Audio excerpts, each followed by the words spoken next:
उत्तराखंड के सीएम पुष्कर सिंह धामी ने आज देहरादून में कार्यक्रम को संबोधित किया। इस दौरान उन्होंने पीएम नरेंद्र मोदी के द्वारा किए गए अब तक के कार्य को लेकर के काफी सराहना करते हुए नजर आए।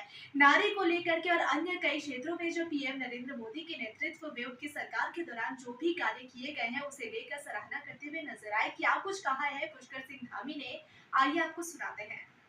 हमारी सामान्य होंगी।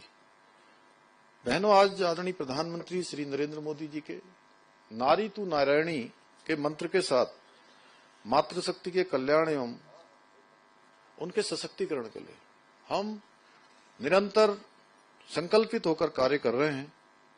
चाहे वो महिलाओं को आज संसद और विधानसभाओं में 33% की आरक्षण को मंजूरी देना हो, बेटी बचाओ बेटी पढ़ाओ अभियान हो, इसके द्वारा बेटियों को शिक्षा सुरक्षा की प्राथमिकता देना हो, उज्ज्वला योजना द्वारा महिलाओं को चूल्हे के धुएं से मुक्ति दिलाना हो, लखपति दीदी योजनाओं के द्वारा महिलाओं को आत्मनिर्भर बनाना हो, या ट्रिपल तलाक जैसी कुप्रथा को समाप्त करना हो, ऐसे अनेकों निर्णय के माध्यम से आदरणीय मोदी जी के मातृशक्ति का सम्मान सुनिश्चित करने के लिए अनेक ऐतिहासिक कार्य किए हैं।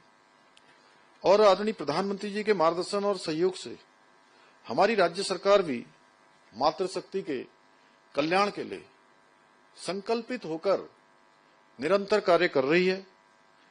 हमारी सरकार ने जहां नारी शक्ति के कल्याण एवं सशक्तिकरण हेतु राज्य में महिलाओं के लिए 30% का आरक्षण सुनिश्चित किया है।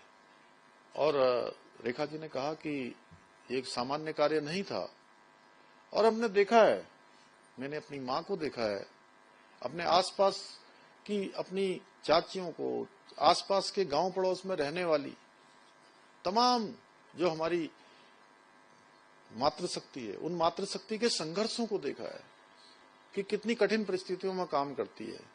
इसलिए उनको आगे बढ़ने का अवसर मिलना चाहिए, हर क्षेत्र में अधिकार मिलना चाहिए।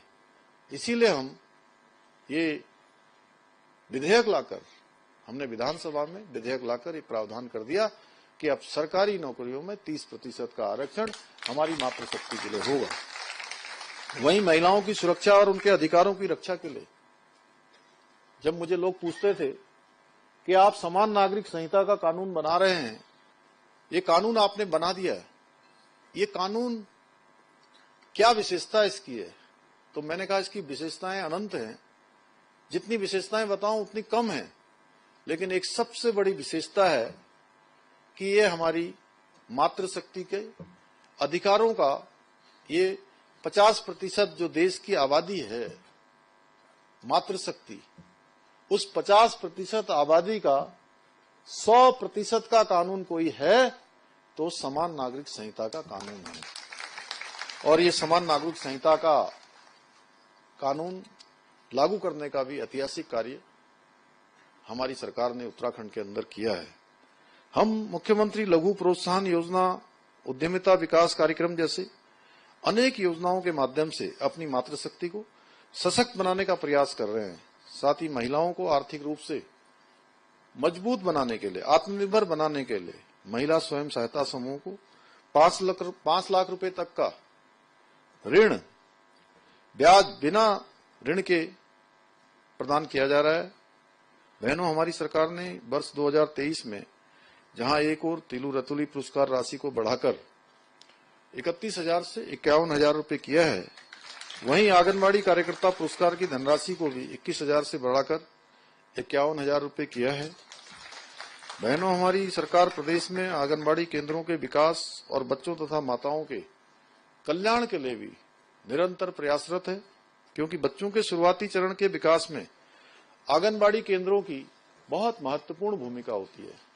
जहां मैं तो ये कहूंगा कि जहां जैसे पहला संस्कार माता और पिता देने का काम करते हैं, माता के साथ पिता का भी योगदान होता है, लेकिन मैं तो ये कहूंगा कि अब उतना ही योगदान हमारे जो है आंगनबाड़ी केंद्र चलाने वाली हमारी बहनों का भी उस बच्चे के संस्कार में, उनका भी उतना ही योगदान होता है। ग्रामीण इलाकों में माता पिता के बाद संस्कार और प्रारंभिक शिक्षा देने की शुरुआत क्योंकि इन्हीं आंगनबाड़ी केंद्रों से होती है।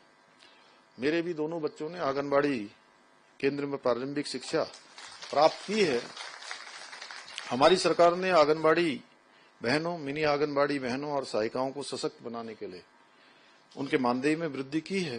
पहले जहां आंगनबाड़ी बहनों को 7,500 रुपए, क्योंकि बच्चों के शुरुआती चरण के विकास में आंगनबाड़ी केंद्रों की बहुत महत्वपूर्ण भूमिका होती है। जहां मैं तो ये कहूंगा कि जहां जैसे पहला संस्कार माता और पिता देने का काम करते हैं, माता के साथ पिता का भी योगदान होता है, लेकिन मैं तो ये कहूंगा कि अब उतना ही योगदान हमारे जो है आंगनबाड़ी केंद्र चलाने वाली हमारी बहनों का भी उस बच्चे के संस्कार में उनका भी उतना ही योगदान होता है। ग्रामीण इलाकों में माता पिता के बाद संस्कार और प्रारंभिक शिक्षा देने की शुरुआत क्योंकि इन्हीं आंगनबाड़ी केंद्रों से होती है। मेरे भी दोनों बच्चों ने आंगनबाड़ी केंद्र में प्रारंभिक शिक्षा प्राप्त की है। हमारी सरकार ने आंगनबाड़ी बहनों, मिनी आंगनबाड़ी बहनों और सहायिकाओं को सशक्त बनाने के लिए उनके मानदेय में वृद्धि की है।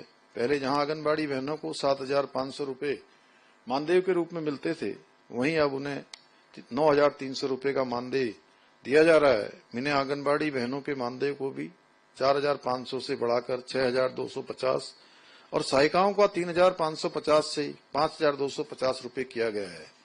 यही नहीं, हमने आंगनबाड़ी कार्यकर्ताओं को सुपरवाइजर के पद पर पदोन्नति दिए जाने का भी प्रावधान किया है। आज के इस अवसर पर मैं आप सभी बहनों को आश्वस्त करना चाहता हूं कि आपका ये भाई आपके अधिकारों और आपके सम्मान की रक्षा के लिए पूरी निष्ठा के साथ, पूरे समर्पण के साथ, पूरी शक्ति के साथ निरंतर कार्य करते रहेगा।